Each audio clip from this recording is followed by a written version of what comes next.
I'm particularly fond of Dostoevsky, whose works are, he's head and shoulders above anyone I've ever read in terms of writers of fiction.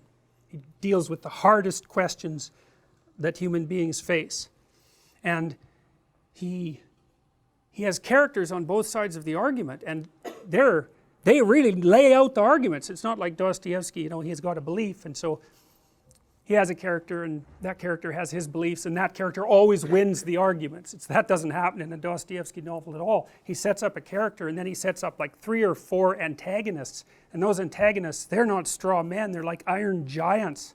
They just stomp his protagonist, you know, and the whole thing is a war between these different conceptions of being, and it's amazing to see, it's amazing to read.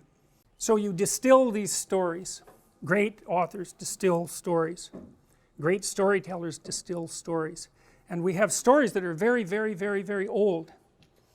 Those are usually religious stories of one form or another, but they can be fairy tales. Because fairy tales, some people have traced fairy tales back, you know, more than 10,000 years. And so they're part of an oral tradition. And oral traditions can last for tens of thousands of years. And you know, it's a story that's been told for 10,000 years is a funny kind of story. It's like people have remembered it and obviously modified it. It's like the game of telephone, you know, where I tell you something and you whisper it to the person next to you and so on. It's like a game of telephone that's gone on for, you know, 1,000 generations, and all that's left is what people remember. And maybe they remember what's important, because you tend to remember what's important. And it isn't necessarily the case that you know what the hell it means. You don't know what music means, but you know, that doesn't stop you from listening to it. You don't know, generally speaking, what a movie that you see or a book that you read means, not if it's profound. It means more than you can understand, because otherwise why read it? Well, so the idea is this, is that we're necessarily nested inside moral systems.